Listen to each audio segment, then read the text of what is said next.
We completed structural concepts, components of model of the mind. Today we will do the functional concepts, some of which we have already covered. Jung's functional concepts include the first and the most important is individuation. And individuation is central to Jung. In fact, for him, this is the goal of life. Obviously, goal of life cannot be higher, cannot be lower than the goal of therapy. So the therapy goal also is ultimately individuation. Jung believes the removal of symptoms is secondary. The primary goal of therapy is individuation. And what is individuation? It is to become the best version of oneself. Allow the blueprint in the seed to become the tree. So whatever is our blueprint innately, that we have to become, that is individuation, and that is the goal of therapy. Removal of symptoms is an intermediate goal. The real goal is individuation. How do you remove all those difficulties which come in the path of individuation? And before you start on the path, you have to know what is the path, what is the goal. So the first thing is to know oneself, to know one's goal, and then one can start on the path of individuation. So the primary goal of Jungian therapy is to help you in the process of individuation. Removal of symptoms is secondary. And this is very different from classical psychoanalysis of Freud, Klein, and Bion. Because for them, removal of symptoms is primary. And the secondary component will be, if at all somebody is interested, that is the Socratic knowing of oneself. But they don't go into this aspect of the goal. They are very conservative. They have doubts whether psychoanalysis is equipped enough to really help somebody arrive at his goal. And this leads us to two different versions of psychoanalysis. There is a group of psychoanalytic thinkers who think conservatively about psychoanalysis. They also think conservatively about human nature and possibilities on this planet. And there are some who look at it very liberally, very hopefully, very positively. So this has been termed as the classical and the romantic vision of psychoanalysis. The classical vision of psychoanalysis is to remove the symptoms.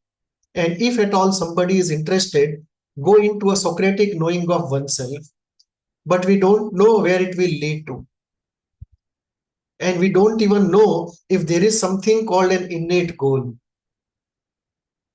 And most of these thinkers have been very pessimistic about human nature, human potential, and possibilities on this planet. Yes.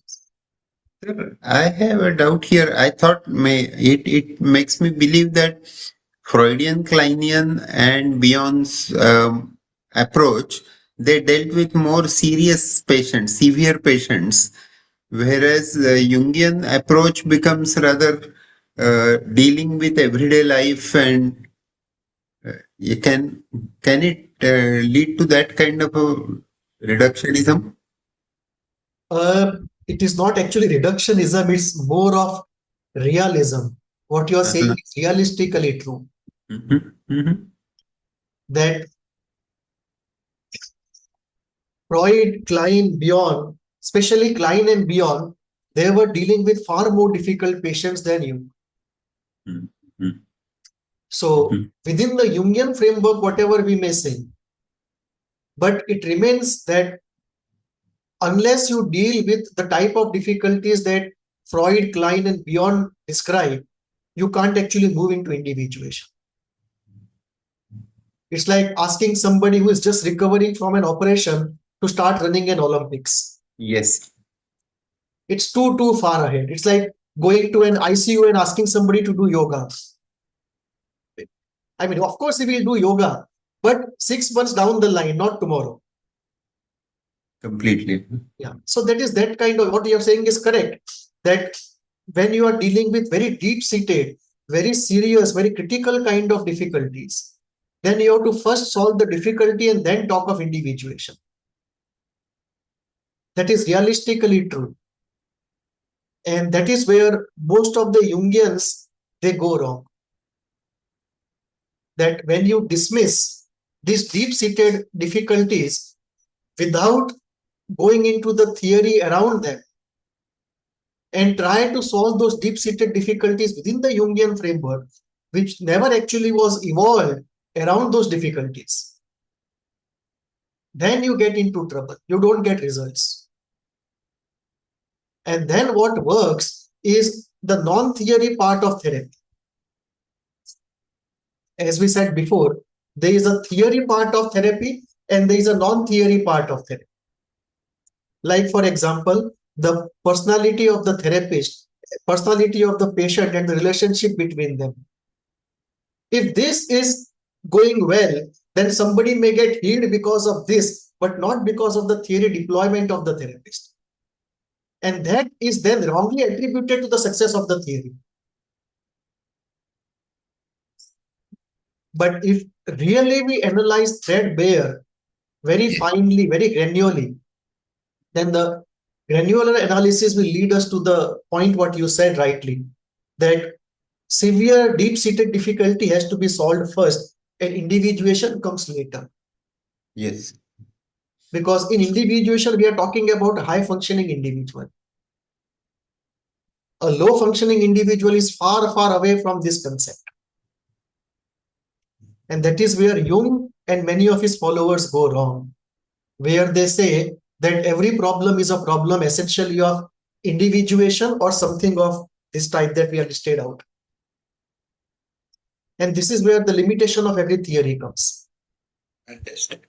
That every theory in its own narcissism propounds that it will heal every disorder, which is not true.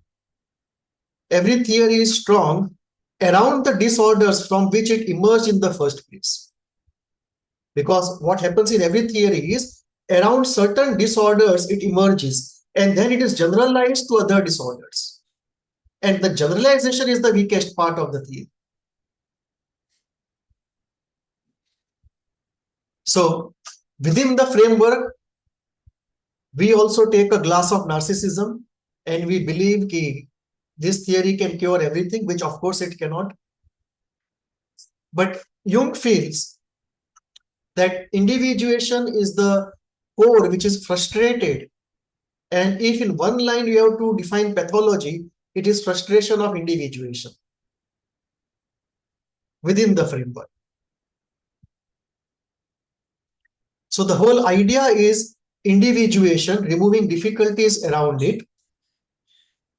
And once individuation is complete, it will lead to what Jung says, self-realization. That the self which is at the center, and some people will say also around the psyche, that self already has our blueprint. And that blueprint is something that we have to find out. And the blueprint talks to us through symptoms, through dreams, through our sleeps, through our natural preferences, through our being at ease in certain situations and not being at ease in certain situations, through our being naturally productive and naturally non-productive in certain areas. At times, even our luck, the way it functions in some areas and the way it does not function in some areas. So these are, and of course, therapy and analysis. All of this put together helps us to find out what is our blueprint. And then we look at what are the obstacles to our blueprint.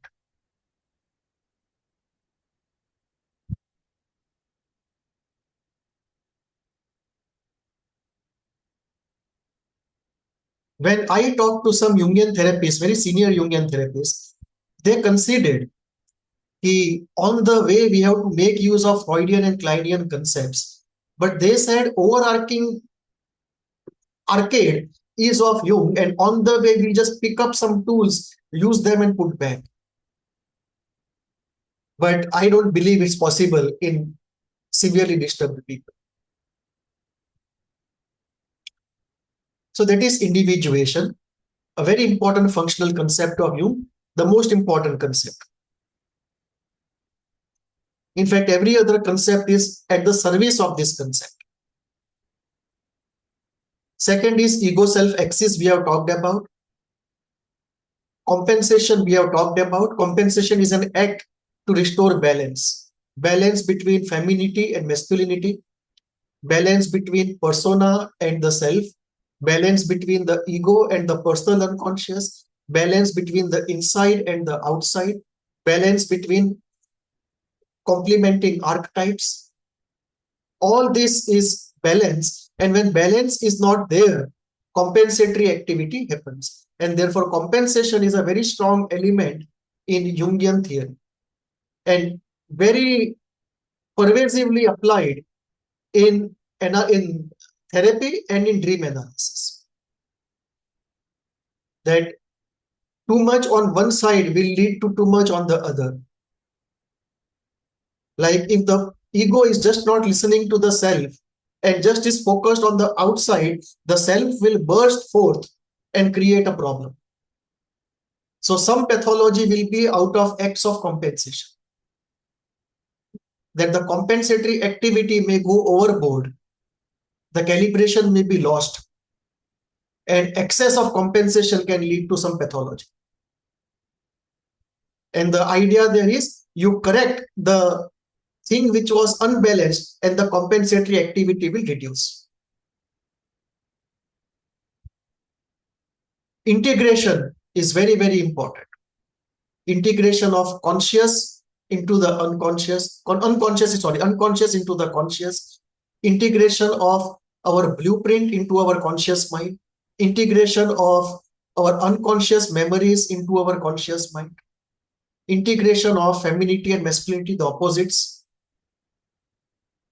So balancing is different from integration. Any idea?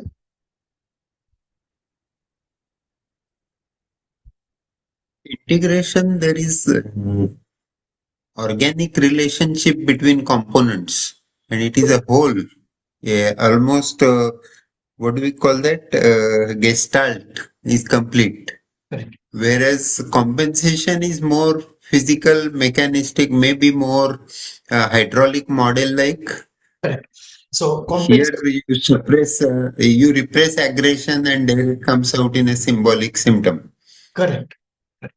So in balance, and compensation is a uh, process to restore balance, which can go wrong and create symptom. Essentially, it's a balance restoring process. So in balance, we are talking of two distinct things which are balancing each other out, but they are not coming together. And in integration, we are talking of them coming together. For example, if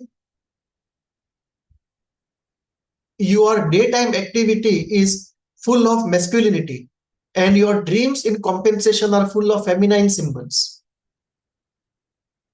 then the therapist may ask you to do balance, and you may ask him, what are the feminine things I can do? And he may say, go into some form of nurturing. And the patient will say, what do I do? So you say, go and water plants every day. Go and do something for children in an orphanage. These are very nurturing feminine activities. These are anima activities. And you may do it. And the feminine symbols in the dreams may reduce. Compensation, in a way, balance has happened, but integration has not happened. Integration would mean that you consciously work upon the femininity and masculinity, and they come together and they don't balance each other out.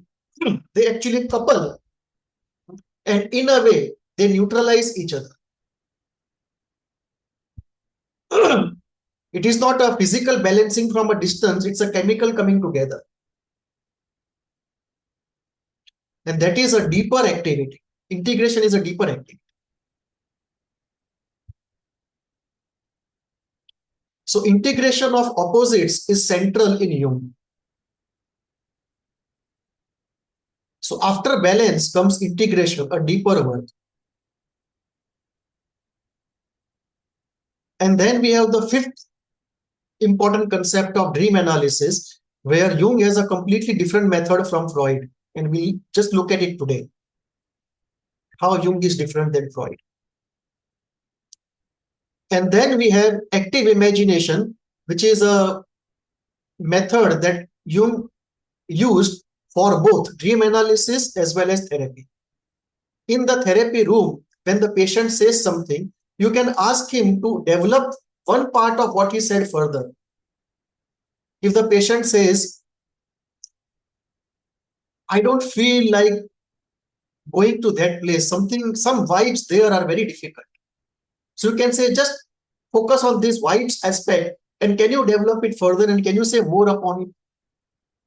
So you are picking up one element of his communication and asking him to free associate and develop that element further. This is imagination right at the moment when he is awake. It is called active imagination.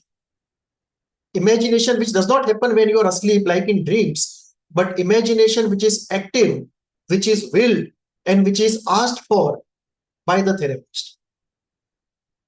And because in dream we have passive imagination. We don't will it, but this we will it. So active imagination is very important for Jung, and it is used in therapy as well as in dreams. Yes, please. Dr. Vaidya, is it similar to amplification, or Yes. is active Same. different? Okay. Same. Just different words I have used, same thing, amplification.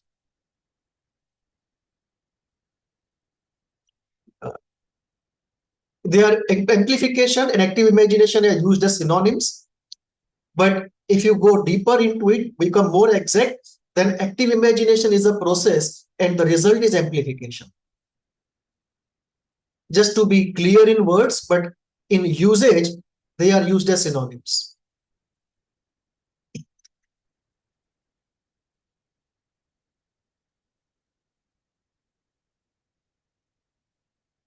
Karuna is asking, the whole is greater than the parts? It was in connection with the integration and compensation. So can we say that? Because when that's integrated, there is, like, with integration, alchemy becomes possible. So it turns into something else than what it simply is. And with compensation, there is balance, but then the so-called objects within that field are still same, but in like a physical balance, so to speak. Can we also look at the distinction like that? Yes, we can look at it. Integration is a much deeper work and a much deeper and greater accomplishment than balance. So that is true. I was just held back by the word greater. Deeper, completely yes. And balancing by parts and throwing the parts into an alchemical process are two different things. You rightly said, integration is an alchemical process where the outcome is radically different, often, not always, but often, than the parts which are participating in that process. Like a person with X femininity and Y masculinity, even though it may be a balance, but if they come together in integration, he becomes an individual very different from a balanced individual. An integrated individual is far above the balanced individual on the path of individuation. So this is the right thing to say, that balance is a more mechanical act, but integration is an alchemical act. Yes, Karuna, you were saying something. No, that's it. Thank you. That helps. It helps distinguish between compensation and integration. When integration is more of a more noble kind of pursuit than simply balancing and compensating in that sense. Correct. Yeah, thanks. In a way, to use different words, integration is really transformation, whereas compensation is more like a coping strategy.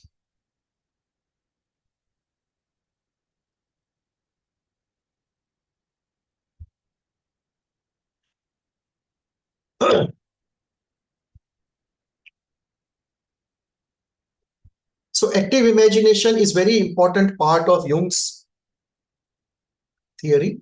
In dream analysis, we will see that we take up one part of the dream, ask the person to free associate and develop it further.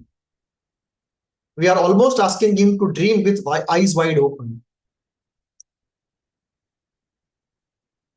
So that's a very important functional concept. And then there is a macro structural and functional concept of typology. Typology means you divide human population into groups, into types. And this is something very old. It is not something that Jung did for the first time.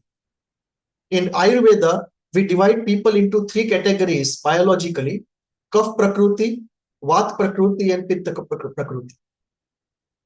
In mental terms, Ayurveda divides people into the Sattvic type, Rajasic type, and the Tamasic type. Similarly, ancient Greeks had their own typology where they divided people into fire, earth, water kind of thing.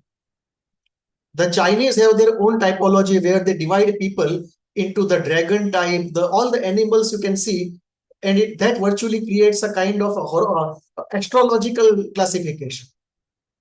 Chinese astrological classification. So this dividing people into groups is something very old.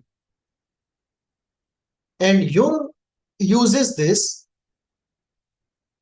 one, to understand the constitution of a person and his predisposition. That if you divide human population into groups, then by virtue of characteristics, certain groups will have a predisposition for certain pathology. And in a way, it helps you to work on prevention. That a person who comes to you with X type of personality, he is more predisposed to Y kind of pathology. And if it is not there already, then you can work on preventing. Or if it is there, you know that part of the problem is the personality type of the person. So this Jung has developed, and we will go in detail, slight details of this, not in greater details, but we introduce the personality types that Jung uses. And later on in life, he saw that astrology also divides people into types like Cancer, Capricorn. These are all types. So one way to look at it is to look at it date-wise, when somebody was born. But second way to look at it is character-wise, characteristic-wise. And therefore, it's also a typology of some type. And Jung realized, or rather believed, that the astrological typology and his typology in some way could be brought together and put at the service of therapy. So therapy process is at the service of individuation and symptom removal, and at the service of that process are concepts, and one of the concepts is the concept of typology. And Jung tried to dabble into astrology, and today some of the Jungians who are very senior Jungians, they combine Jung's typology and astrology and use that knowledge for therapy. A few years back, there was a 3-day seminar in Ahmedabad, and the subject of that was Jung's typology. So the subject expert for 3 days was just going in details of typology, and he also brought in astrology and how can be put together. So these are some of the functional concepts of Jung. Now let us go in details. We have gone in details in 1, 2, 3, 4. Now let us look at 5, 6, and 7. So let us start with dream analysis.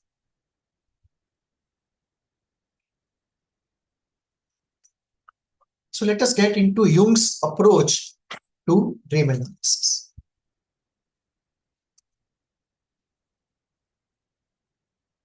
For Jung, dreams are the natural expressions of the unconscious. And here he differs right at the start with Freud. That you don't require wish fulfillment, pathology, or deprivation of desire of some sort for a dream to occur.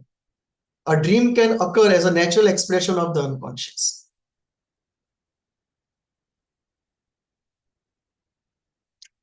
So dreams are not necessarily pathological, they are natural.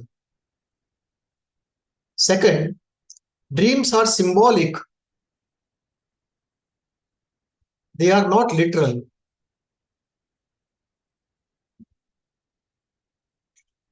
That dreams talk to us, communicate to us.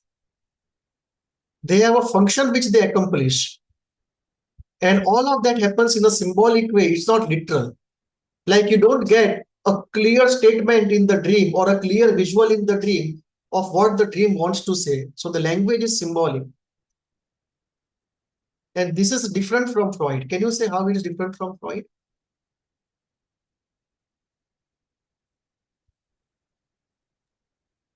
Freud looked at dreams more as wish fulfillment. So perhaps the symbols usually would tell us something about the latent content within the unconscious.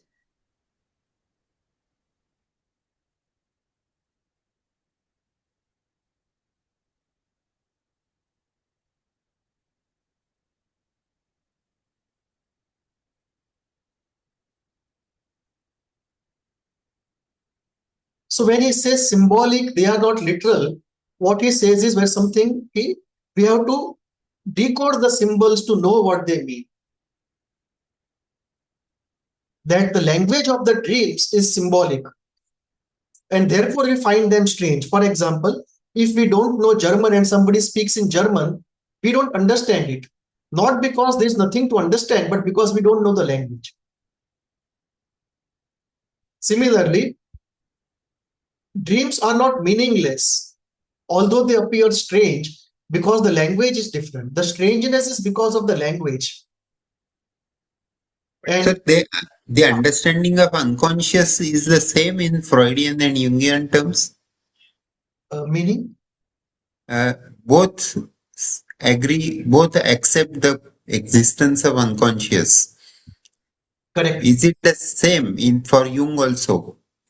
Yeah, otherwise you would be out of psychoanalysis. Because to be in psychoanalysis, you have to accept the existence of unconscious and the unconscious determination of pathology. If these two things you don't accept, then you can be, of course, you can be in clinical psychology, but you can be CBT, DBT, REBT, whatever, but you cannot be psychoanalysis. Because psychoanalysis essentially means you have to accept two fundamental facts, three fundamental facts actually. One, existence of unconscious. Second, determination of pathology in the unconscious. And third, primacy of childhood. If these three go out of the window, psychoanalysis goes out of the window. So whether it is Freud, Jung, Winnicott, Kohut, Klein, Bion, even Davanloo, Margaret Mahler, all of them have to accept these three things. Now the fourth is equally important, but many of them have not gone into it because they could not. But that does not mean that's less important. There is significance of dreams.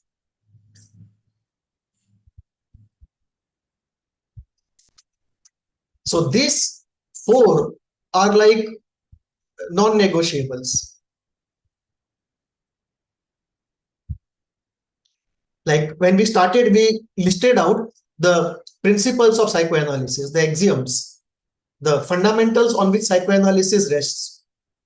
And we said the first is existence of unconscious. Second is unconscious determination of pathology, significance of childhood, significance of dreams, healing by analysis, interpretation, and catharsis.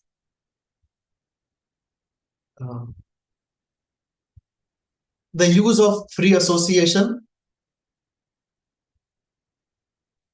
the significance of art, slips, and dreams, and hypnosis,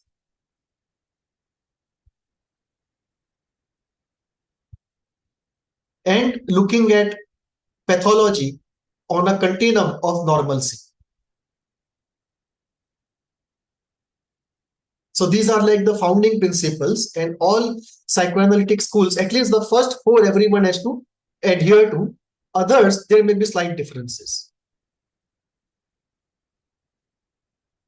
Thank you, sir. So both of them agree that unconscious exists. Both of them agree pathology is determined in the unconscious. Both of them agree in the significance of childhood. Both of them agree on significance of dreams. But the difference is, how do you interpret dreams and how do you look at the model of the mind? And how do you look at the functional concepts? So when it comes to structural concepts, functional concepts, dream analysis, they are different.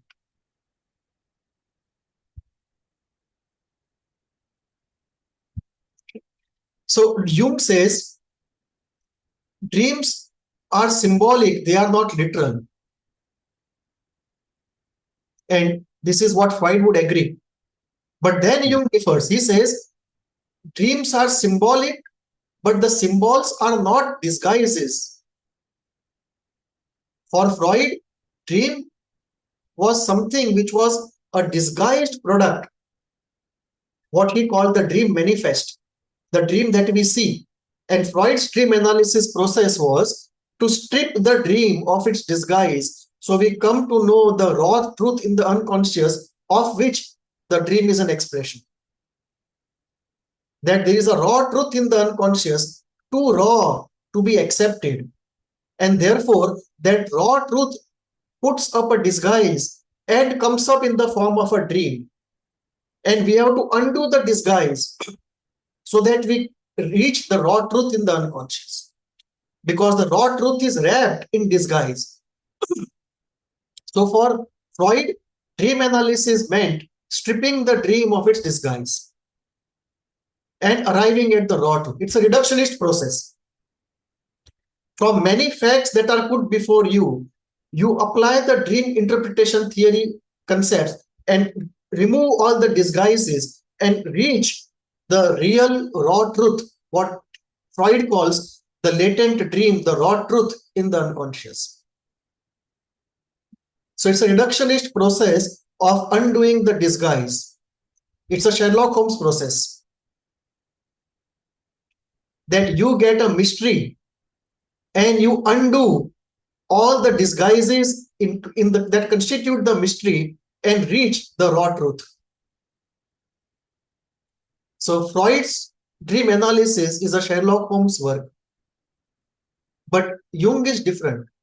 Jung does not believe that the dream is primarily a work of disguise, although some dreams can be.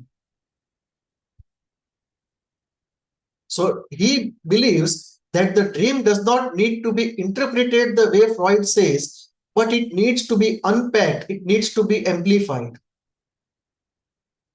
That dream is a message from the unconscious. It is not necessarily always a disguised message. And therefore, instead of unpacking, instead of interpreting the dream and reducing it to its latent content, it's better to amplify it and develop it even further. So Jung's method is unpacking the dream. That you have a package and you unfold, it's unfolding rather. Unfolding of the dream. It comes to you in the form of a folded message and you unfold it and you expand it. So Freud has a reductionist method and Jung has a elaboration method, amplification method. And Jung does not believe that every dream has a disguise, which Freud believes. The motivations of dream also are different. For Freud, dreams essentially were either out of wish fulfillment or out of unresolved trauma. For Freud, the primary motivation for dreaming was wish fulfillment or unresolved trauma. But for Jung, there were many other motivations of the dream, like individuation was a very good motivation. Compensation was a very good motivation. Integration was a very good motivation. Communication, that healing has started in the unconscious, is a very good motivation. So all Jung's functional concepts find their application in the dreams first. Individuation, balance, compensation, integration, all of them are there. So when it comes to the origins of dreams, the motivations, both of them were different. When it comes to disguise, both of them were different. But one thing both agreed, the dreams are not in literal language, they are in symbolic language.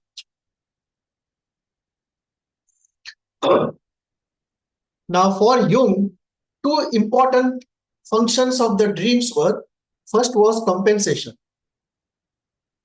That dreams compensate the skewed one-sided development of the conscious life. That in the conscious life, if you are unnecessarily differential, then in the dreams, you will be very courageous, very resolute. If you are too masculine, dreams will be too feminine. If you are too afraid to decide, in the dreams, you will be decision maker. So the compensatory act of the dream was very important. Freud did not think so of this concept. In fact, this concept did not occur to him in that way, in the way Jung talked about.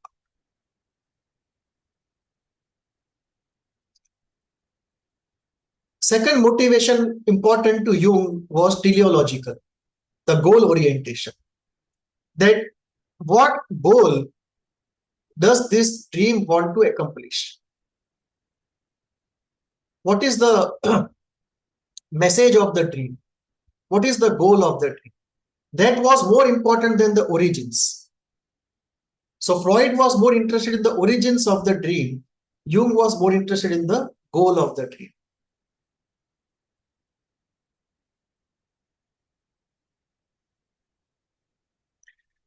So Freud was more interested into the journey into the past. Jung was more interested into the journey into the future. And both of them found what Freud used to call archaic vestiges.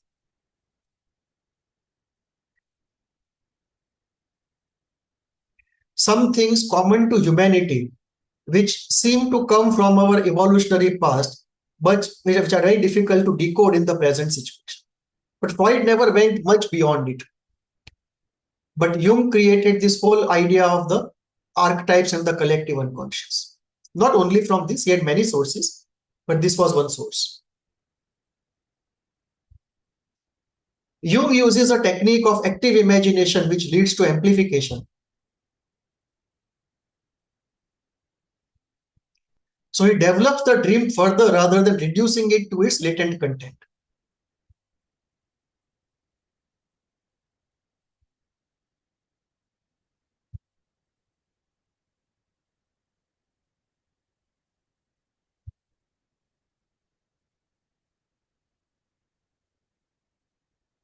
So Freud says, come to the point from where the dream starts.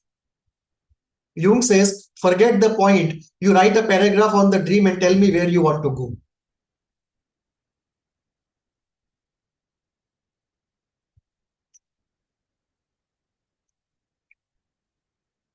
Material from the personal unconscious, collective unconscious, and the self, all of them come up in dreams.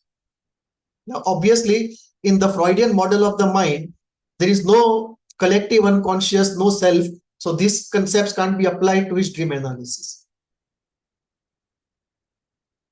You can use concepts in dream analysis or therapy which are in your theory. You can't go out of the theory. Of course, being within the frame. So for Jung, when you see a dream, then you look at material in the dream, which may just be literally what it was in the day or 1 or 2 days before, what we call the day residue. Or it may be coming from the personal unconscious or collective unconscious or the self. And we have seen how each of them, they manifest in the dream.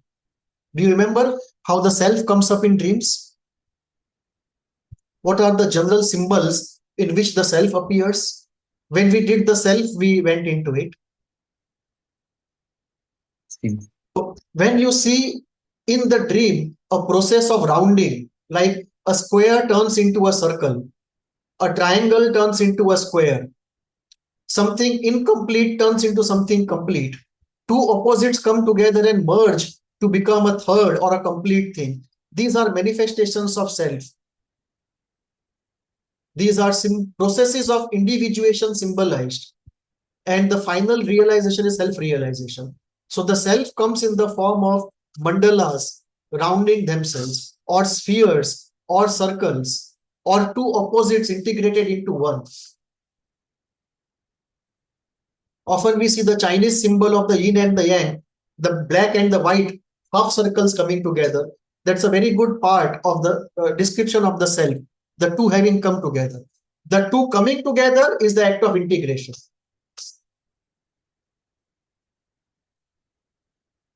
Two standing apart is an act of balance.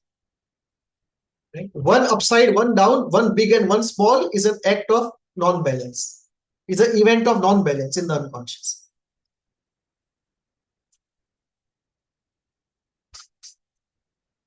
So self comes in the form of mandalas, rounding themselves, circles, spheres, opposites coming together.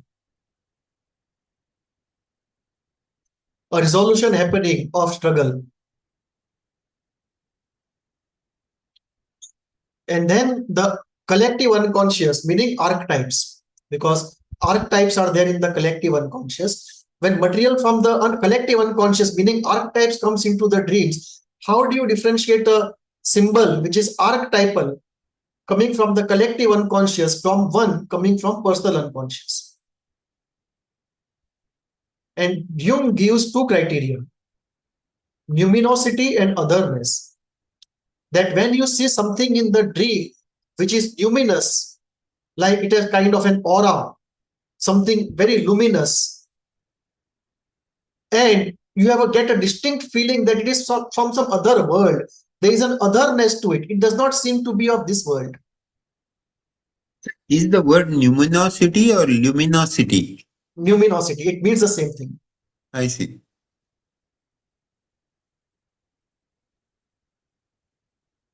This is taken from Anthony Stevens. Yes, sir. And his book, from all that I have read, is one of the best on Jung. If you ever get to catch it, it is by Oxford Publications. Yes. Oxford Publications has brought out a series called Great Masters. And what they have done is all the great thinkers, whether in philosophy or psychology or politics, wherever they have asked some of the best experts on those thinkers to narrate the work of those thinkers in a concise way, in a small booklet. So there is a complete series of past masters by Oxford Publication. And in that series, the book on Jung is written by Anthony Stevens, one of the best I have read.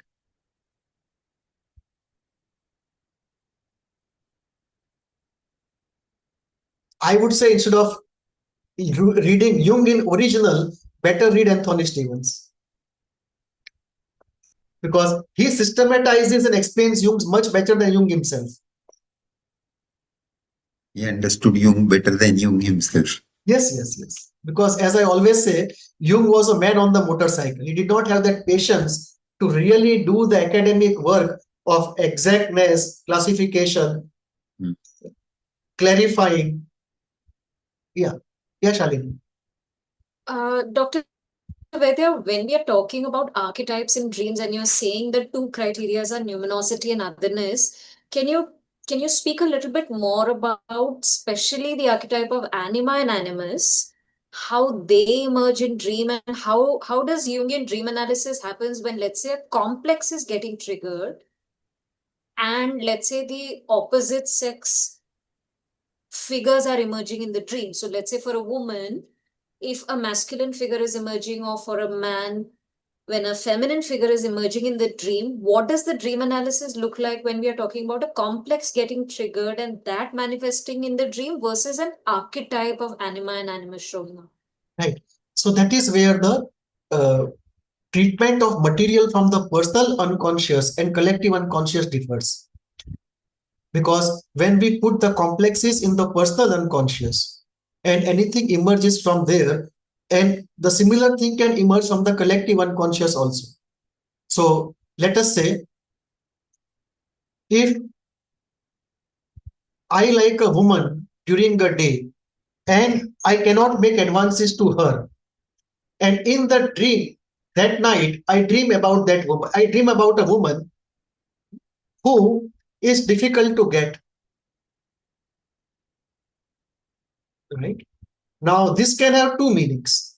If this material is coming from a personal unconscious, it is just a wish fulfillment and description of the difficulty in life, that I want a woman and I'm finding her difficult to get. Now this can easily come from a personal unconscious, and it may get linked to the early life Oedipal frustration, or even earlier life Kleinian all good object, or the all good breast.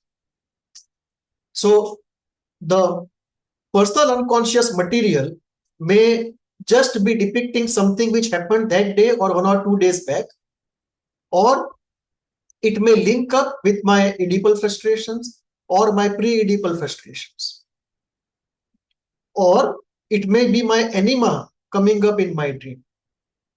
So how do I interpret that woman in my dreams? And that is where these two criteria come up. That if the woman in my dreams, she appears to be strange in some way, that there is a strange kind of otherness to her. She seems to be of some other world, not of the normal. It's a different kind of a precox feeling. There is an otherness to her. And this is something we have to investigate with the dreamer when we do dream analysis for a patient. Okay, do you feel some kind of strangeness, some kind of otherness, as though this figure is not coming from our world but from some other world? So that otherness is there, and we ask the person, how do you look at that image in the dream? Is it like any other image in the dream, or is it specially luminous in some sense? There is some sort of an ethereal feeling to that image, sublime feeling to that image. So that luminosity and otherness helps us to differentiate whether first we are dealing with an archetypal material coming from the collective unconscious, or are we dealing with some complex or something which is repressed in the personal unconscious. So this is where the thing comes in. Thank you so much. So luminosity and otherness are the key to separate the collective from the personal. And once we are in the personal, then we have to look at wish fulfillment, trauma, and all those things. And once we are in the collective, then the whole focus shifts to individuation and activation and deactivation of archetypes, which is age appropriate, which is tuned to the program of life. So step number 1, we differentiate collective from the personal. Step 2, if it is from the collective, then we straight away have to activate concepts of program of life, individuation. Okay. And look at those things. If we see very distinct self presence, like something circle or a sphere or a mandala rounding itself, or opposites coming together, then it is the self. So we can have in dream material which is symbolizing the self, material which is symbolizing an archetype of the collective unconscious, or material which is from the personal unconscious. And this material did not be only wish fulfillment and trauma, it may be a message about the program of life. Like Jung gives his own dream, which we have discussed before when we did dream analysis of Freud, that Jung talks about his own dream, that it is an afternoon time and a knight with shining armor is passing through the Swiss-Austrian border.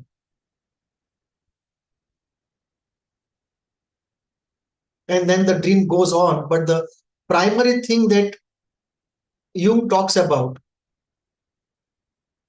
is that the Austrian-Swiss border is like the border between the conscious and the unconscious. And Austria represents Freud and Switzerland represents himself. And what he fears is that at that border, there will be customs officials who will check the belongings. And by that, what he meant was that he was harboring in his unconscious mind theoretical ideas which were against Freud.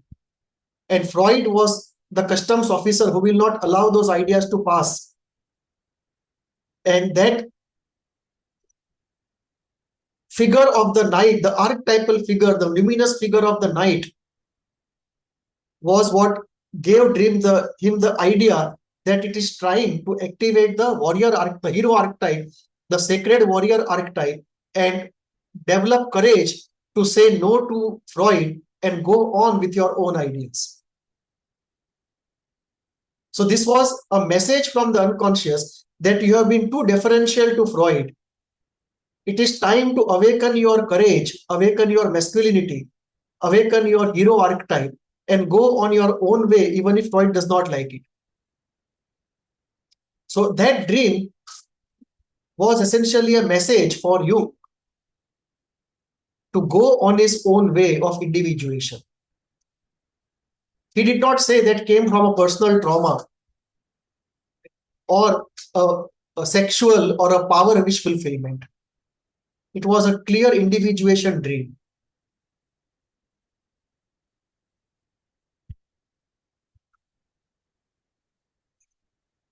So how do you do dream analysis for Jung? There is a 4-step method. Some people divide it into 5 steps. Some people divide it into 7 steps. I am following a simple model.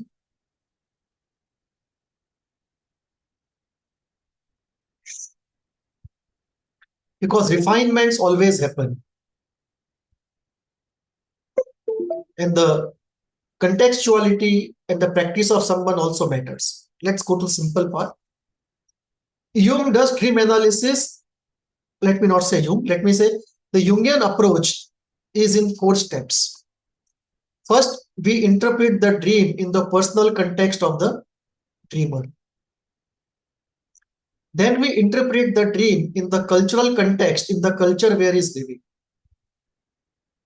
Then we interpret the dream in archetypal context. And then we interpret the dream, what does it mean for individuation of the person? So this is a 4-step process.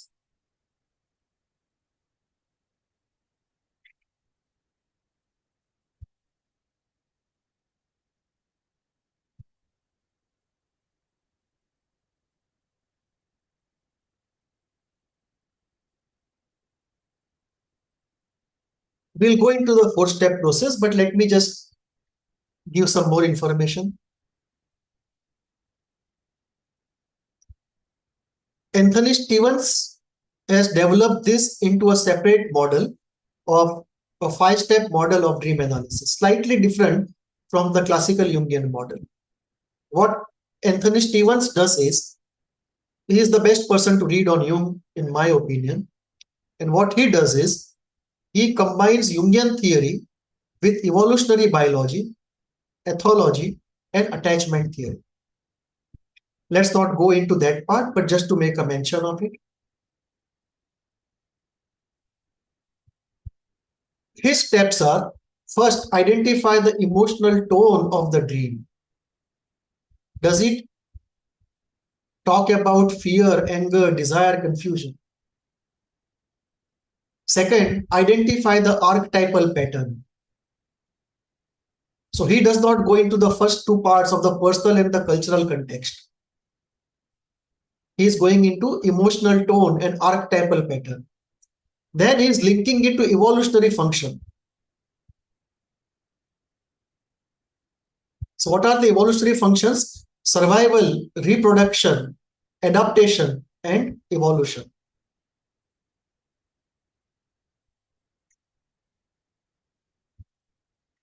Survival of the self, survival of the species, and evolution. These three are core evolutionary functions. So how the dream is related to the core evolutionary functions? Step 4, connect it to the waking life stress, which is more like the personal context. And step 5 is integration, which is more like individuation. So Anthony Stevens has a slight different take on it. Anthony Stevens' opinion on the concepts of Jungian theory are slightly also different, because this is like development of Jungian theory post-Jung.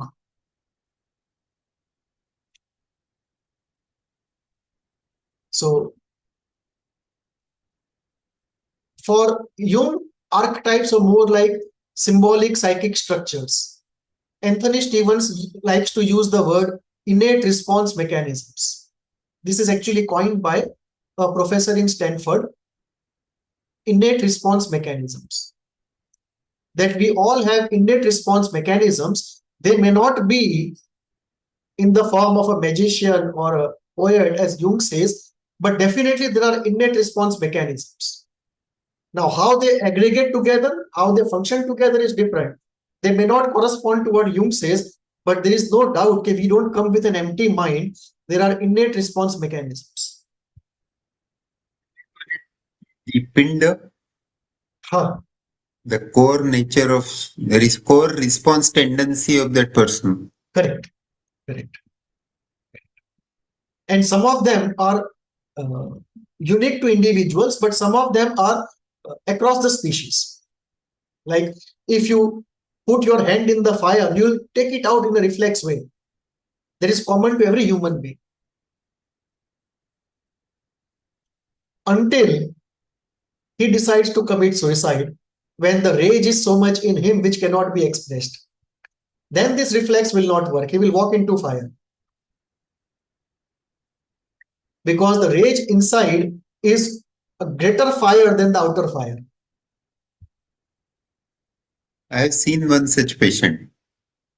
A young lady burnt herself and she was admitted with almost more than 90% burns. And our junior doctor asked her, "It must be paining quite a lot, quite a hell for you." She said, "The pain inside is much more than this pain." Correct. Like this was a literally same example. Yes. Like you are telling. Like we say, what are the evolutionary core instinctual functions? We say survival of the self and survival of the species. But in suicide, both of them are tossed out of the window. So the hard wiring is not so hard that under no circumstances it can be undone. But in general, it prevails. Barring extreme circumstances, it prevails. Which means there is a soft aspect even in the hardest aspect of human nature.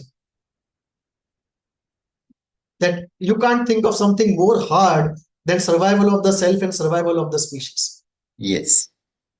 And yet there is a soft aspect in that hardest of hard aspects, which in extraordinary circumstances can overcome those things. Like suicide bombers who are committing suicide to accomplish a goal. Not necessarily out of personal tragedy. Some of them do out of greatness. The pursuit of greatness or pursuit of some ideal.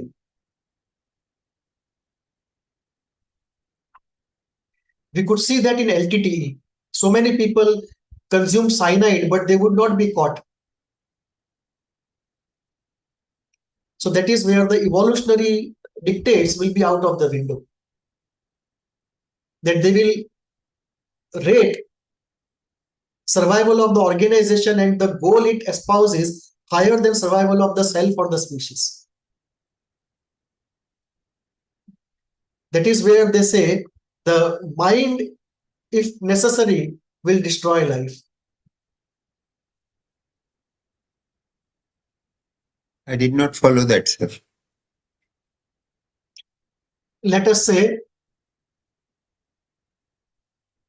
in Israel, there is a law that if Israel is defeated in a war and the Islamic nations are going to take it over and the army is completely decimated, there is no hope now, then it is incumbent upon the Prime Minister of Israel to use nuclear weapons and destroy everyone, including themselves.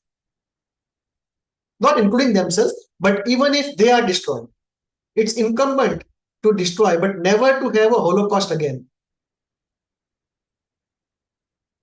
So their survival of the self and survival of the species will go out of the window, but they will not convert to Islam. If they convert to Islam, the problem is over in 24 hours. Could it also be that maybe some of this was a part of the practice of sati as well? Sati, not so much, but definitely Johar. Okay, yeah. Because Johar came up because the Islamic invaders were known to have sex even with the dead bodies. That is where the whole Johar came into picture. Otherwise, suicides were happening before using poison. That was not new. But using Johar particularly came up because of the sex they would have, the rape they would commit on dead bodies. That is where the destruction of dead body came up. Because the moment the Islamic invaders stopped, in the British time, this did not happen. It was not that the Britishers did not kill, they killed many people. But this did not happen because this rape thing was not so much part of the British culture.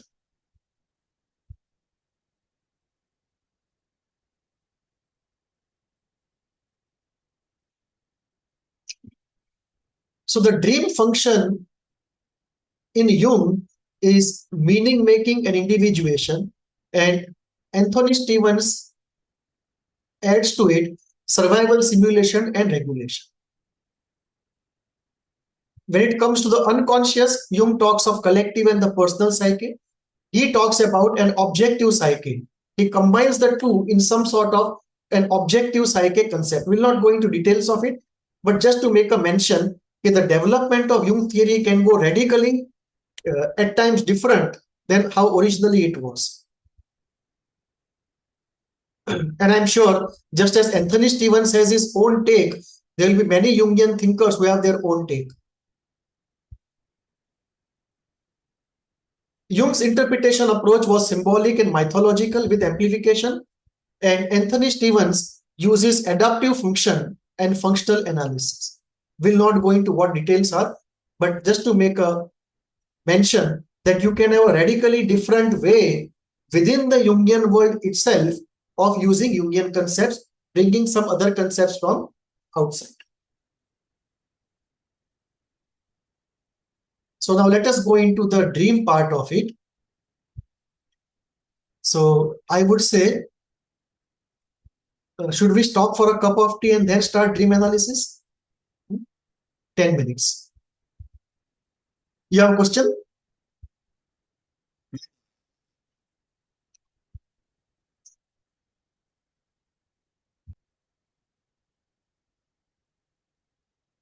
What I will do now is,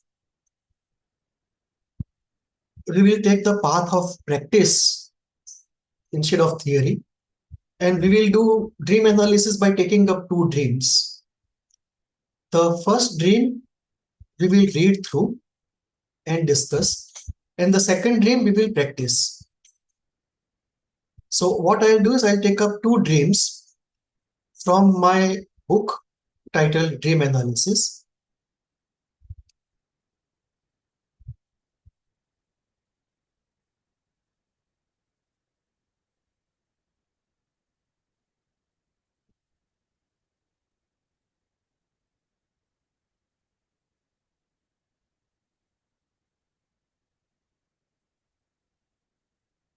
So there's a book that I have written titled Dream Analysis.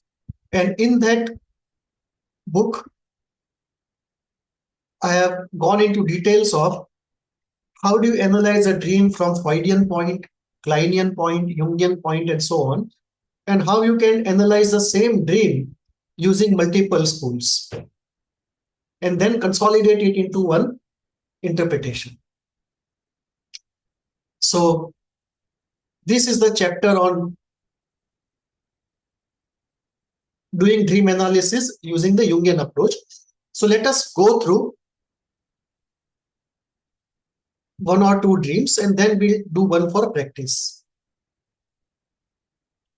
So let us go through. This we did last time, right? Cave of Scorpions.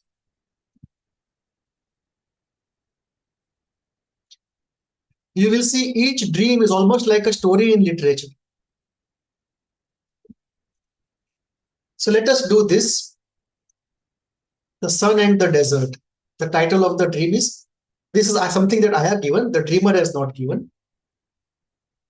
So the dreamer's profile is name, I can't reveal, gender, age, religion, address, education, occupation, economic class. Just to give a broad overview of the dreamer. Now we come to the dream. I'll read it out. It was one of those times when I was not at ease. Something was making me restless, but I was not able to make out what it was. For the last many days, I was feeling restless, not at home anywhere, never at peace, always agitated, always angry, as if something precious had been lost forever. Life had passed by, and I was left alone, defeated and disappointed. Life was flowing out like sand from a sand flask, and I was not able to do anything about it. There was little hope, a total disappointment from life. Life had passed out. I was left to accept the tasteless, bland life till death would catch up with me. Such was my state.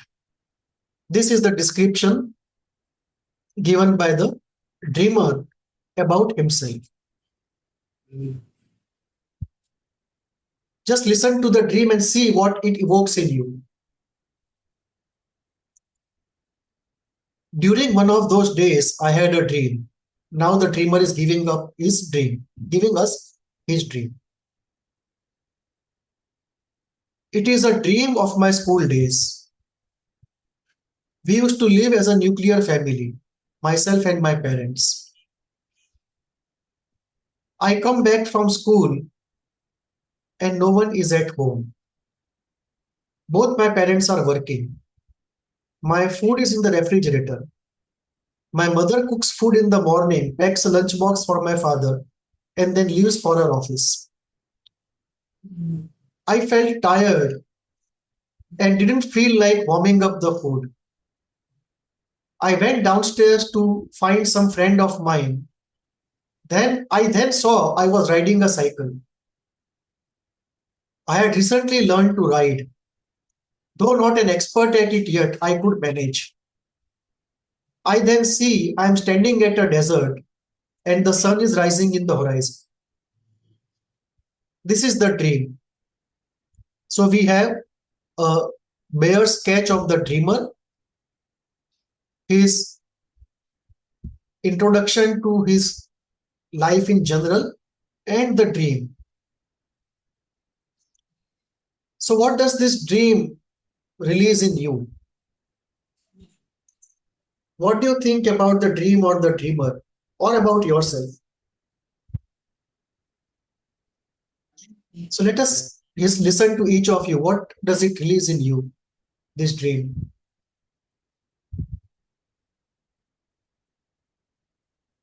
Sense of impending, increasing degree of difficulties The sun is rising on the horizon, is standing in front of the desert.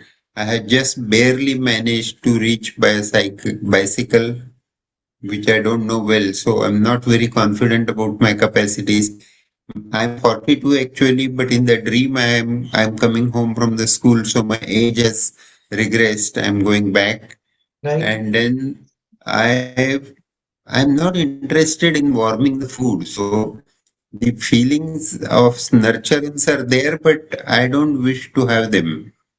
I'm kind of abrogating or uh, devaluing them and relinquishing them. And mother and father, I believe there is nothing remarkable to comment in that is a patriarchal family, it seems. Right. But the total disappointment from life and desperation uh, is very pressing. It is a cry for help.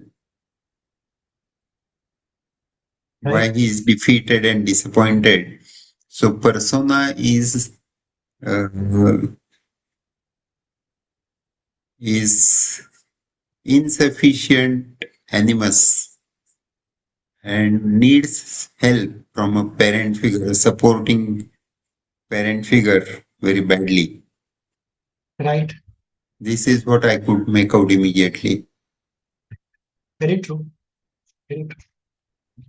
Yeah, Karuna? even for me, the mother, father, and I mean the age as well, 42 years, you're looking at that midlife crisis coming into individuation. So I read the parental figures as probably anima animus, and this nurturing of the anima is something where they're not able to nurture themselves even though the ingredients are available to them. Right. Uh, and the food is there, but they don't want to warm it up. And it's also been made for the father. So the anima is capable of nurturing both. And this thing of going back to childhood, school days is the sense of like the persona feeling like they're learning to live and adapt to life all over again. And it's new. I think the riding a bicycle is quite positive there. It's not a car, but it's still something where the person is in control, and they're learning to write. So there is some sense of progression that has been happening, which I think the psyche is trying to point to that, look, you're beginning to learn. You might not be there yet, but you're beginning. And the stark contrast to the desert. Now, I'm thinking of also like the symbol of the sun and moon, the archetypes in the tarot, where the sun is the masculine and the moon is the feminine. And this is the animus coming in a different way. But there is the desert. And if it's rising on the horizon, then we know um, there could be two things, like the animus is being, and actually for the animus to come as the sun, and the sun is also the round figure, that this is the self. I think it's not as doomed as they think it is, that the animus is learning to be in a new field. I'm also reminded, you'd mentioned the golden child, the gold of the sun. The animus is learning to be in a different way, but right now they're in a desert. So while the animus is learning how to be different, it's the anima that's because there's no water. So again, that symbol of anima and emotion is not there. And it's trying to point to like where they need to kind of direct their energies into developing the nurturing anima in that sense. But yeah, I disagree with Dr. Paralikar that there's a sense of doom there. I think there is the psyche is leaving a lot of clues, and there is hope, and it's saying, yeah, you're doing it, go on. Thanks. Kalini? I think for me, the initial impression was actually similar to what Dr. Parlikar was bringing up, because I also felt actually, I felt quite sad. listening both to the description and to the imagery in the dream, there's something about a sense of isolation, a lot of undernourishment. So something about like a DA, but I can totally see the perspective Karuna was bringing up. But initial portion of the dream for me is conveying a deactivated or an underactivated anima if we attempt it at an archetypal level. But to me, again, I think that confusion around personal complex or personal unconscious, I don't know, my mind is going still in that very Freudian wish fulfillment sort of a zone where this person requires that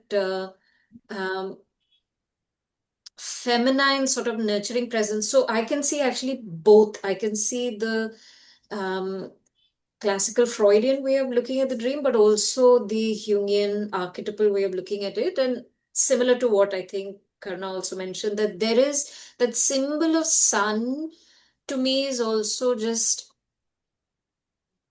something about the warmth, that there is a potential for the warmth that is emerging. It's still around the horizon. This is not a fully out there at its peak performance of the sun. So I think I was also caught by the age and yeah, there's something about the dream which feels very little sad and morose and a sense of isolation. Maybe not doom, but isolation. That's what first came to me. Thank you.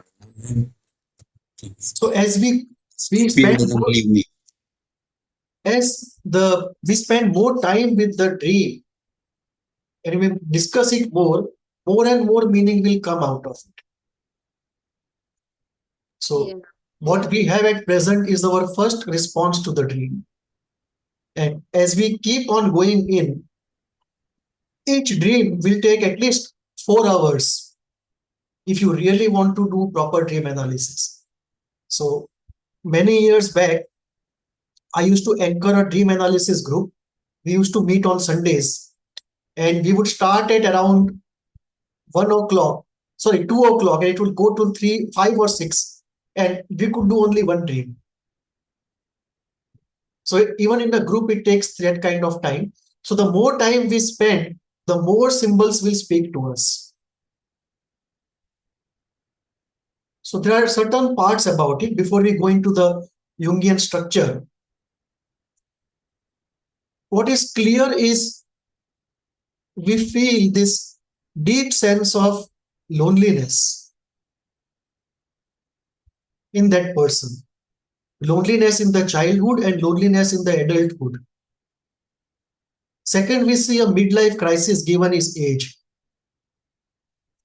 And the imagery has multiple meanings. What in dream analysis we say condensation. Multiple meanings are packed in the same symbol. So the symbolism of the desert and the sun. The symbolism of the desert is, of course, a deprivation of anima and hopelessness in life. At the same time, the sun balances it in the form of the sun of hope. And the second symbolism is what Jung himself calls the stroke of the noon. The stroke of the noon is where the sun is seen in the sky, neither rising nor setting, but being there. And that is the typical midlife. The stroke of the noon, to use Jung's phrase. So we see definitely literally the stroke of the noon. And one of the elements of midlife crisis, 2 elements are very important. One is how do you deal with disappointments of life which have accumulated? How do you give up desires which can never be met and you have to accept it? So one aspect of that is mourning. And second aspect of it is planning for the second innings. Okay, now that you are where you are, what do you intend to do with the rest of your life? So whatever rest of your life is, 10 years, 20 years, 30 years, what do you plan to do with the rest of it? So the midlife crisis also is a midlife opportunity to plan for the second innings. That the first innings went almost by impulse, by responses which were not very deeply thought about, partly because one was busy in survival, partly because one did not have the wisdom to do it. But now one is ready. In survival terms, one is assured, and in wisdom terms, one is far better than before. And this leads to a possibility of planning for the second part of the life. So that is one part. The deep disappointment with life comes in the impairment of self-care, that the food is there, but he won't vomit up. He's just not interested. The deep disappointment, sadness, and hopelessness that makes men give up without aggression on self-care. So one can give up self-care out of aggression, and one can give up self-care out of disappointment and sadness. This is more like giving up self-care out of disappointment and sadness. And then we see in the dream, he is alone. And he goes downstairs to find a friend of his, which was there in the childhood, but he's no longer there. There is a condensation of the present and the past. I then saw, I was riding a cycle. The riding of the cycle has multiple meanings. One is, he is partly in control of life, but he is going very slow. The cycle also represents the journey of life. And he says, I am not an expert at it, but I can manage. So this is how he has lived his life. I then see I'm standing at a desert. There doesn't seem to be any hope, but the sun is rising. Now there is hope. So there is a mixture of hopelessness and hope. There is a mixture of difficulty and opportunity. And in all probability, he has a constitution which is very positive, although experiences have not been positive. So what we see here is the constitution is very positive, and the first 3 or 4 months of life must have been very positive, which is why the sun is still there. He is not just looking at the desert without the sun. The inner sun is shining even as he is looking at the desert. So what we see is the constitution and the early life of first 3 or 4 months being good, and thereafter a long period of disappointments, losses, and defeats, which is leading to resignation. He has still not resigned, but the disappointments are taking him very close to resignation. So, but that is what he has said. I was left to accept the tasteless, bland life till death would catch up with me. Such was my state. Correct. So, what we perhaps another archetype overtook in my mind, which is a Sanskrit subhashit, which says that sun does not fry you or heat you as much as the sand under your feet. Someone who gets power from the other one is more of a torturer than the main torturer himself. Right. So that overtook in my mind perhaps, and I gave relatively pessimistic interpretation as compared to the both my fellow colleagues who are representative of anima here. Right. So thank you. So what you if you translate this into DSM terms, we will have a dysthymic person, but not an MDD person. No.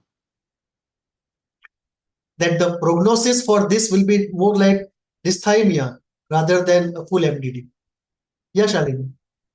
No, actually, I was thinking something similar, Dr. Vedya, that if this was, let's say, a first dream that was presented, then can we make some prognostic claims about, let's say, this is a client who's just coming and we are considering them for Jungian analysis. Would this dream indicate anything about the prognosis? Of course. Of course. Because we go back to the basic Jungian and in fact psychoanalytic maxim that the dream tells us the story of the unconscious. So by that token, the dysthymic person would be better suited than MDD? For this? Yes. Yeah. Can we clarify what dysthymic and MDD is? I don't follow. Sorry about that, Karna. The MDD part is major depressive disorder, and dysthymia is a milder version of it, a chronic but a milder version. Thank you. So this is like more likely to be a chronic milder depression than a full-blown deep depression. The dreams will be different of both the people.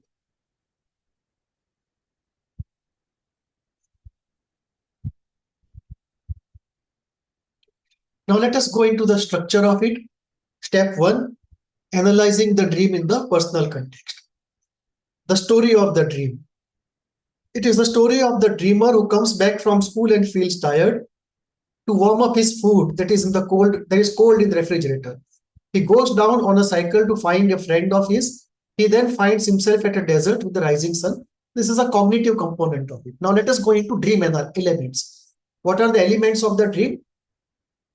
The mother, father, food, cycle, desert, and the sun.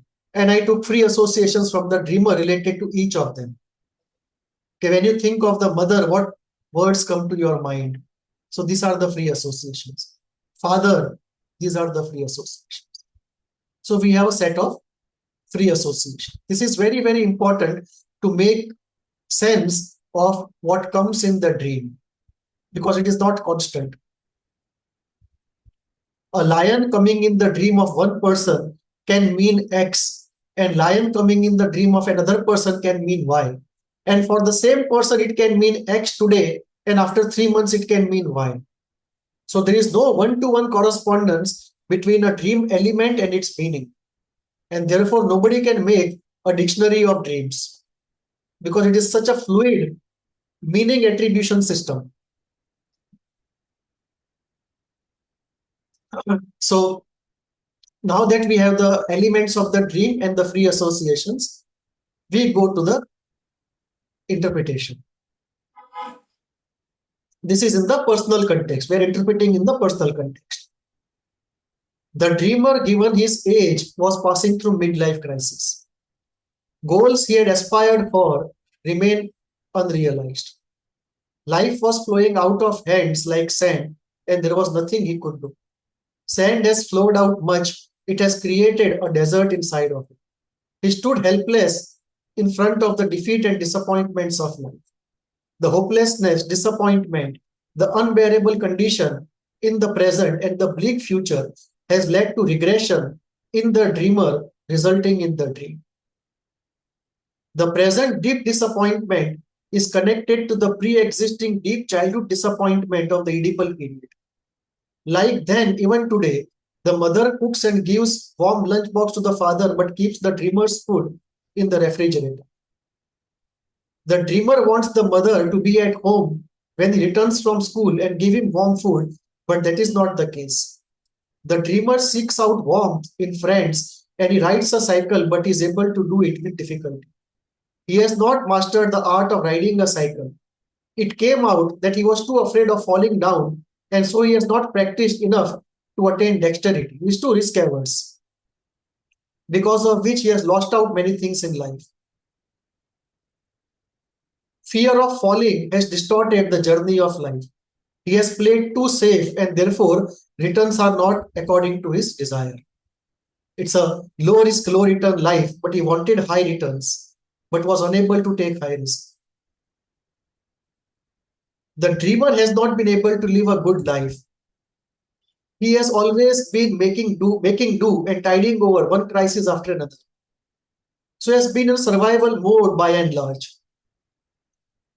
One problem after another. And this is what people say about middle class life, that in middle class life, you just keep solving one problem after another. The dreamer has not been able to overcome his anger and frustration with his parents and to engage realistically with life. The dream is a wake-up call to forgive the parents and resolve the Oedipal fixation. He has come out of his infantile position of expecting everything from the parents and blaming them for every difficulty. It is time to emerge as a realistic and strong adult. So this is the personal part of the interpretation. Now we go to the cultural part. Having no one at home to provide warm food in the Indian context means a male is not looked after properly by the family. The dreamer is all alone in the house. There is no one he can turn to in order to show his aggression or express his demands. He has not been able to express his desires to his parents too. It seems to be an empty house of passive aggression.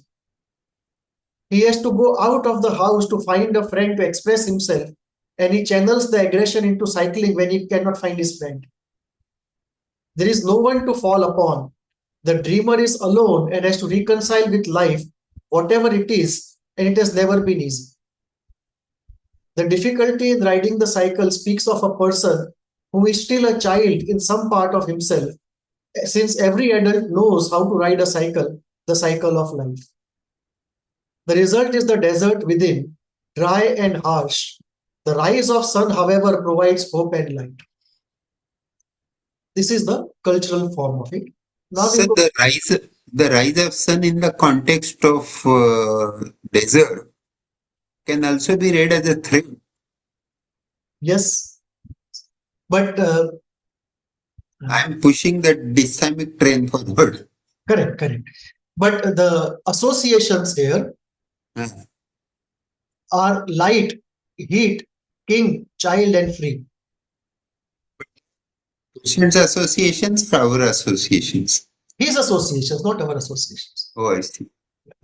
So this is what allows us to converge or tie the element of the dream to its meaning, because there are many meanings possible. As you rightly said, it can be seen as worsening of the situation. So whether it is worsening or improving or a hopeful situation comes out from this association. Completely understood. So the associations are very important because from a list of possibilities, they allow us to eliminate many and converge onto a few.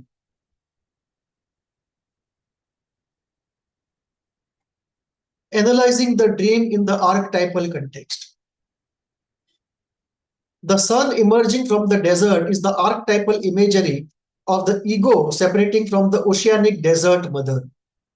So we are not looking here at the river mother, we are looking at the desert mother. And often the oceanic harsh cage of the family.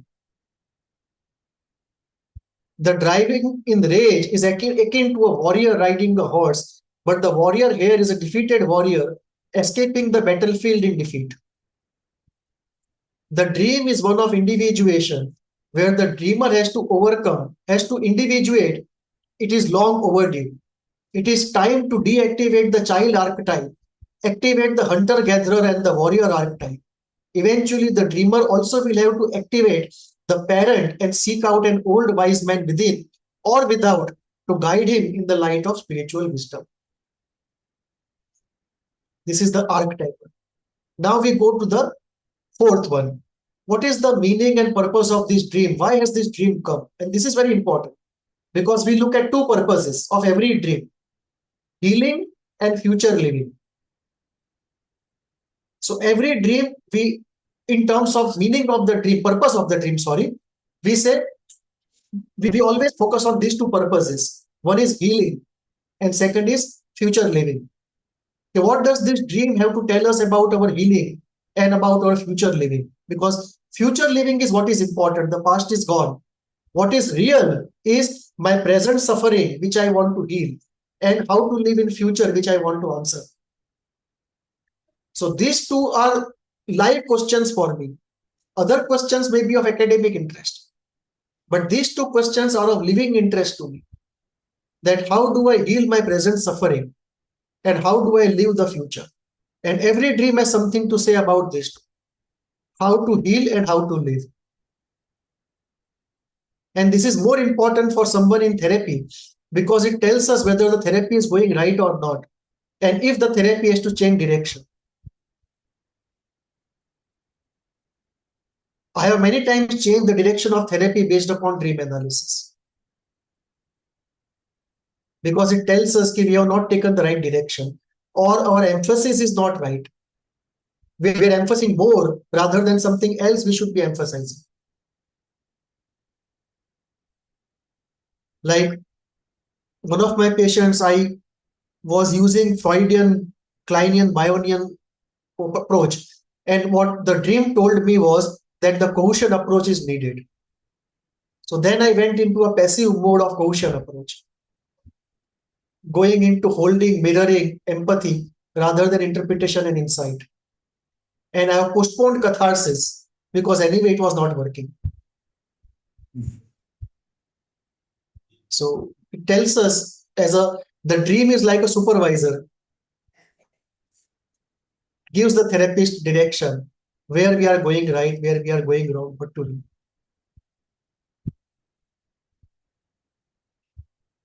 The dream is a message for individuation, graduation of the dreamer from a child to a realistic adult.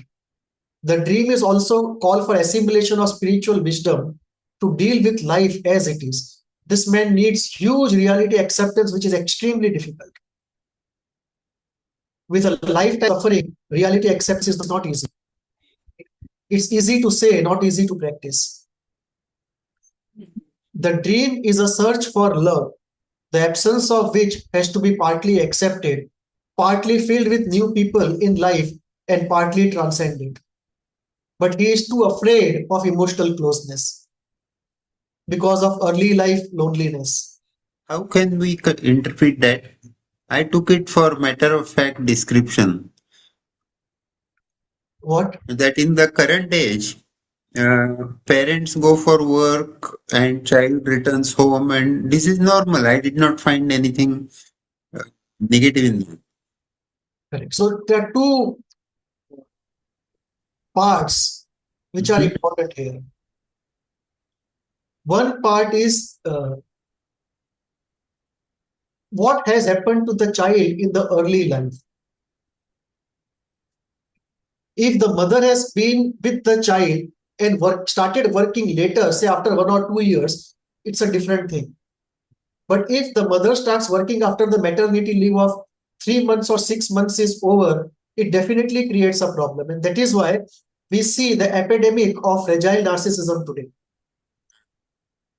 That we have normalized pathology creation. Yeah. In a way, can we also say that individual dreams also could be showing us the symptom of the culture? So just taking off of what Dr. Vedya was saying, that maybe our assumption that households where both parents are working, the fact that we have normalized something which perhaps is not normal, should not be normal. I mean, maybe that is also a point of reflection that we can make about the collective, that maybe this is the collective psyche wanting that rebalancing, that maybe we have gone off on a slightly lopsided extreme sort of a way. So maybe individual psyches also show us something about the symptom of the culture. We will have other dreams also to point out that fact, the cultural aspect of it. And what you pointed out is very correct. It's very normal today. This is like a normal thing. And corresponding to it, you can also see the pervasive finding of narcissism. That fragile narcissism and low resilience is everywhere. Easy dependence on substances is everywhere. Avoiding challenging tasks is everywhere. Instant impulsive gratification is everywhere. Ability to differ is very, very low. So one part is key. What the culture has normalized is actually not normal. It is very unnatural. The unnatural cannot be normal, and when the society does it, it creates an epidemic. So this is one part of it. The second part of it is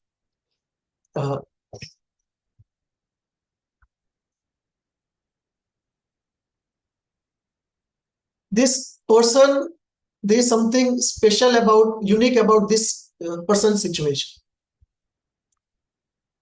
This person, when I took the dream, he was of that age, and his childhood that he is describing is of 70s. And one of the differences is that if everyone's parents are working, then either the parents find a school which is 10 to 5, where the child is with someone, or children come back home, and since most of the parents are working, the children come together and play with each other. Because it's normalized that everyone's 75% of parents in the flat are working. So the children come together. Now he is referring to a situation where working woman was not normal. He is referring to 70s and 80s. So if he goes out into his childhood, children are not outside. They are with their parents. And the school is not 10 to 5 or 9 to 5. So he is referring to a situation where a working woman was an exception, at least in his socio-economic situation. And therefore, the loneliness in his case is more acute. That is something specific to that person's situation, which partly today is ameliorated because either people have found a solution in 9 to 5 schools, or they have found a solution in children coming together to play together after the school, even if the parents are not there. Perhaps in the formulation, I was also picking up two other strands. One is about just the lack of siblings. So I think many a times siblings also allow for a certain activation of complexes and also deactivation. In this person's case, I guess that is missing. Correct. And I was also thinking of another layer in terms of, you mentioned the religion being Christian. So I don't know culturally where this person is from. I was also wondering whether there could be something about cultural adaptation, meaning I don't know if this person you saw was in Ahmedabad, and just bringing that layer of complexity as well, that how well, not just this particular individual, but how well is this family integrated within the larger societal cultural context? Are they similar, culturally similar, or are they quite distinct? So I feel probably that layer could also then help us understand the desert, because many a times when you move from states and cities and you move into another state, you actually become quite like the island, you become quite isolated. So this reference to desert, I wonder if it is not just the client but also the family system, the unit.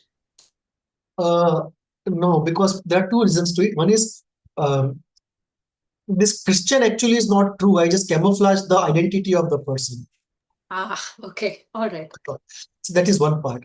Because there are certain people who are going to read this book, and I had an apprehension that they might figure out who the person is. So I camouflaged it.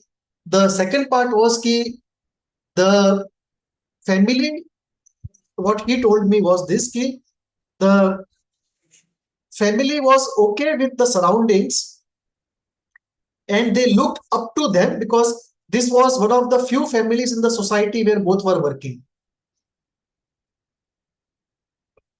And many of the girls in the society were looking up to his mother because they dreamt of being somebody like her when they grow up.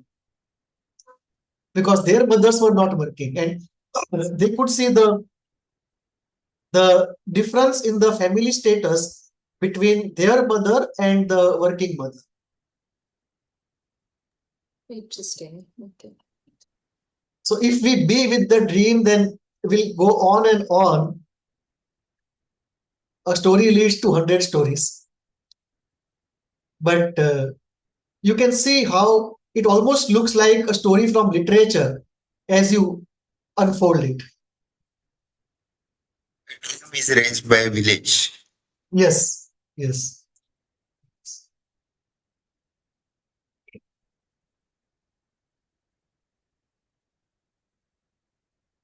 So let us do one more and we stop.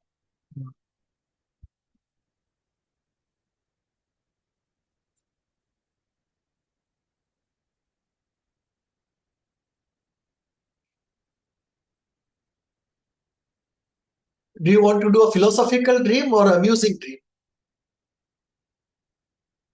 I have in store both of them. Is this a projective test?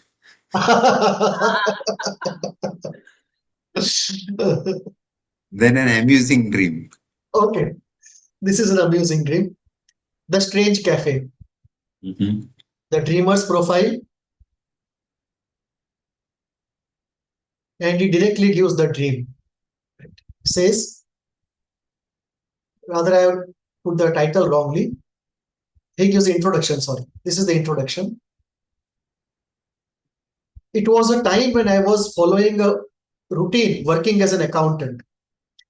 I was almost like a machine, rising, coffee drinking, going to office, coming back home, watching TV, going to sleep. Deeply speaking, I was tired of that routine, but everything was going fine on the surface. Life was mechanical. There was nothing new, no fun, no juice in life. It was a machine into which I had to fit in. I could move a little, but not much. A friend of mine mentioned to me a cafe where one can order anything one wants, and there are no fixed charges for anything you order. Rather, as you leave, you are given an empty envelope in which you can put whatever amount you feel like and put the envelope in a box they call as the gift box. I was curious to see that cafe. I was planning to go to that cafe soon. And there really was a cafe of this type. At Ahmedabad, there was a cafe called Karma Cafe, which was really working on these principles that they would give you a menu, you can order anything you want, and then they would give an envelope, you can put whatever money you want to and put it in the box.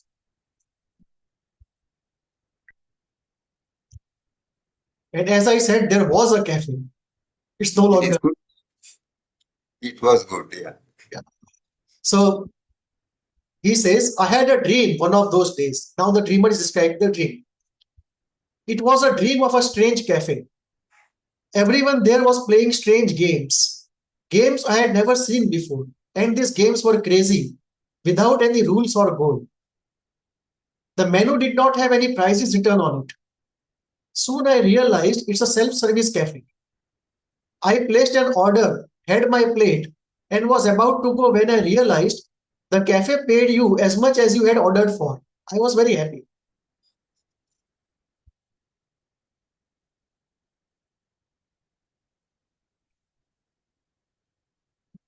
It's a strange cafe where everyone is playing strange games without any rules or goal.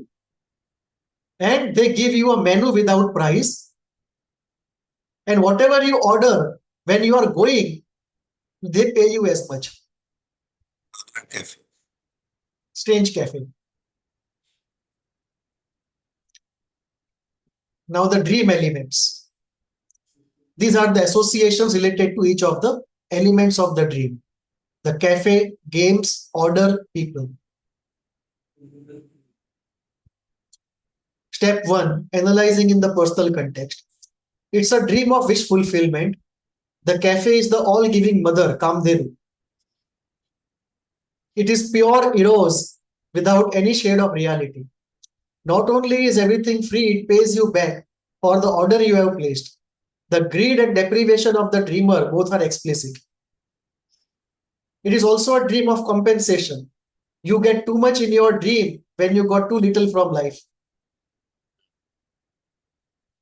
The rule-governed life of society, fearing accountant, has a dream where people play games without any rules. So the rule-fearing accountant in his dream has no rules. Again, compensation. It is the unconscious of the dreamer where the games are the psychic desires and fantasies he has been playing with, and these games follow no rules. So the cafe is actually the unconscious of the dreamer. The dreamer is passing through a midlife crisis and has a narcissistic personality structure.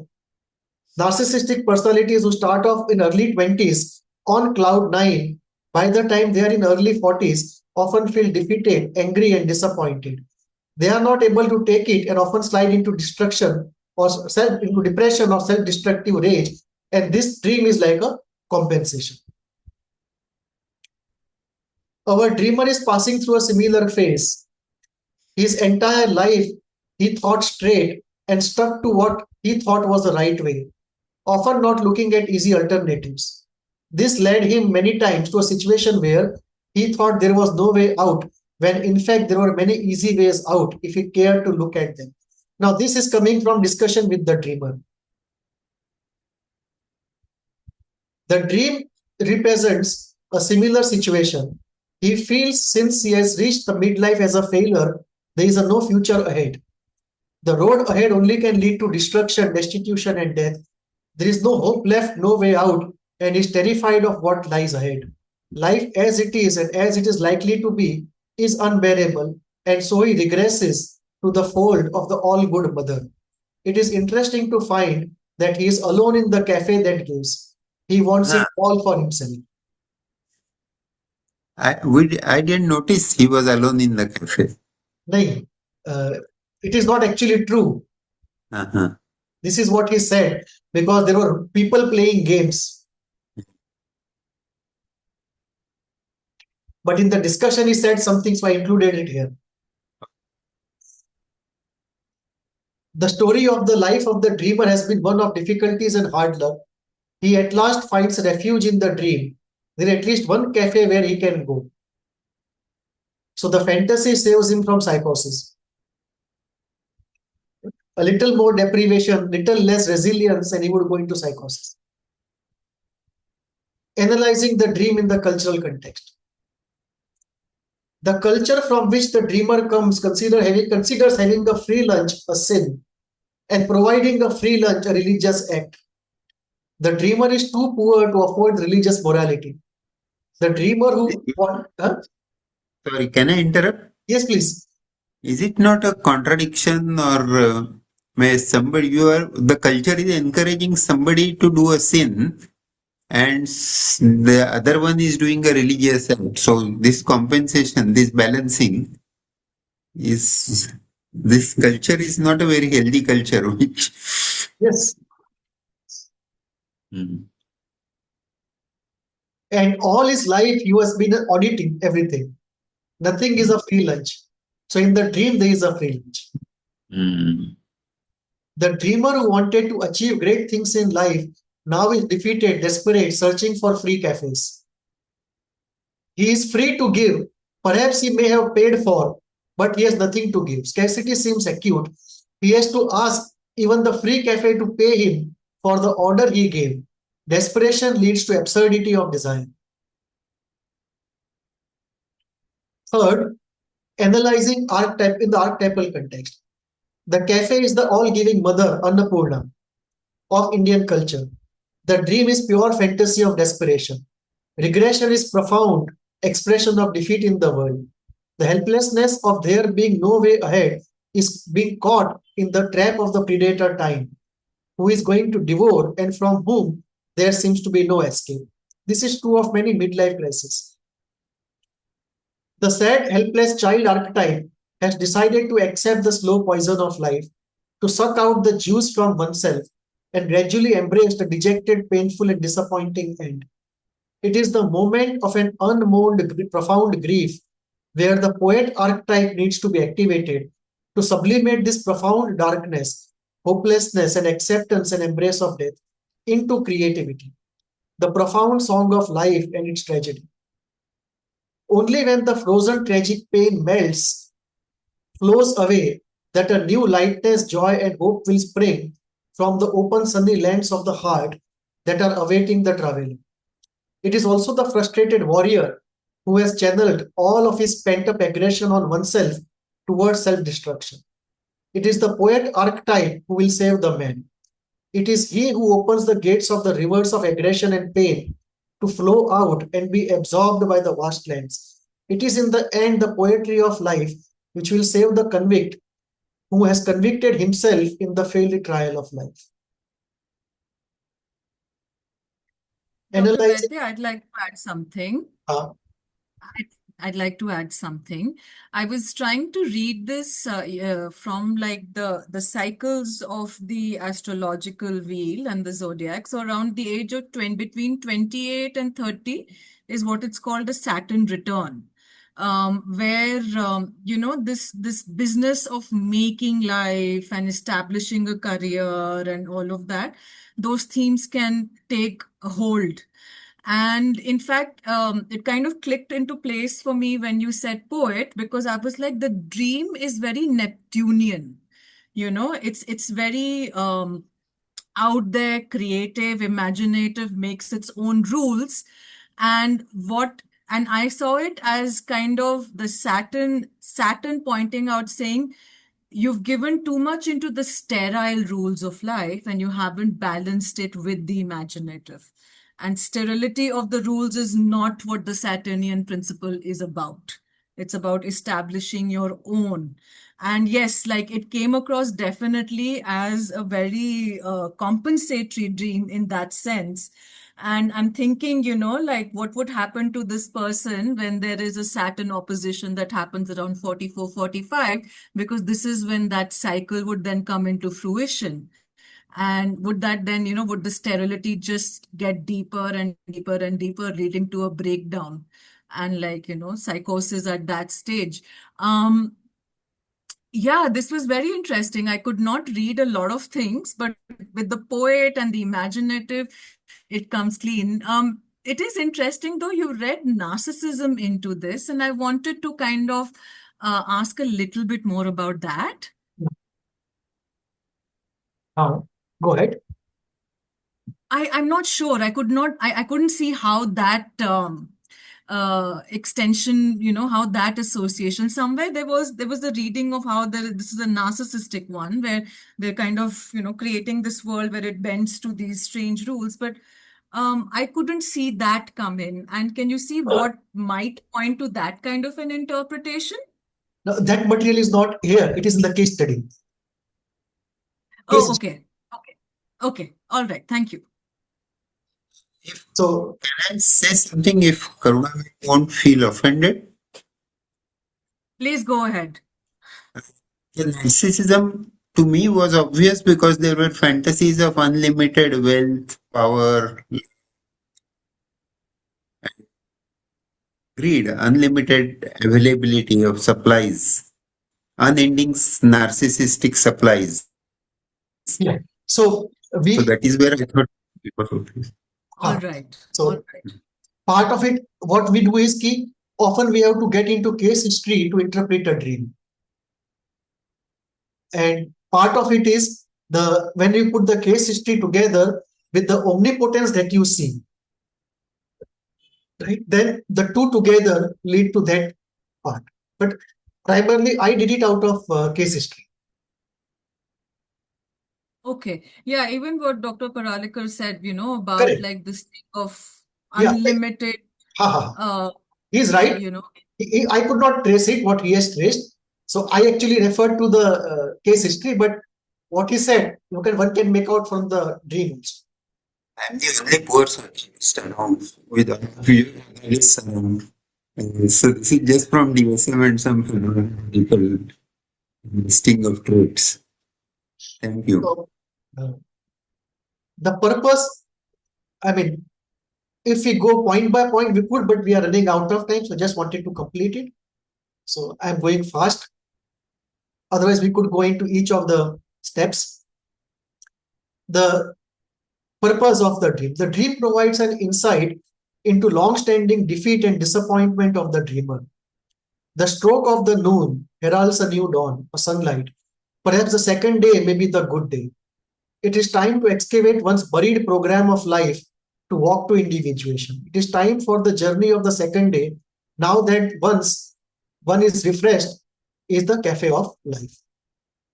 Unlike in the Freudian interpretation, here there is less emphasis on the sexual interpretation of dream material and enhanced attention on the optimum way to help him in the process of individuation. The central focus is on living problems and enriched living future. This was the philosophical dream which we did not do. It is from Nietzsche's idea, God is dead. But we are nearing time, so we'll have to take a few questions and then stop for the day. Any questions you have? Amazement. I'm amazed. Thank you. So next time we should be able to complete Jung. Yeah, thank you Sure. so much, And Dr. Vaidya. after that, we'll be starting Winnicott. Okay. Dr. Vaidya, can you, whenever you get the next opportunity, can you show us a little bit also around what to look out for when we know we have reasonably exhausted the meaning of the dream, or how has it been integrated in the individuation process? Meaning, ऐसे तो we can keep on going and multiple layers can keep emerging. So when do we hit that, what in qualitative research is that theme saturation? So if you can maybe mention something either today or next class. Partly it comes from experience. It's partly intuition and judgment, because one aspect of it is one can go on and on in the chain of associations. Yeah. There is no end to active imagination, because you can take up a part, develop it, take up a part from that, develop it. Now, at what point are you exhausting the effectiveness of the process and going into a meaningless process? Because the process can go on, but there is no point for the process to go on if it's not meaningful. So there is some point at which the process gets sort of disjointed from the meaning creating potential of that process. So one way to look at it is ki don't go beyond the second active imagination unless it is an extremely rare occasion. It's very difficult to go beyond third or fourth layer and still not diverge too much. Okay. So as a rule of thumb, keep yourself limited to 2 active imagination processes, not more than that. Number 1. Number 2, anchor yourself to the symptoms that you are seeing, or the individuation frustration the person is passing through. Okay, got it. Because he can give any information, but ask yourself, is it relevant to this thing or not? Number 2.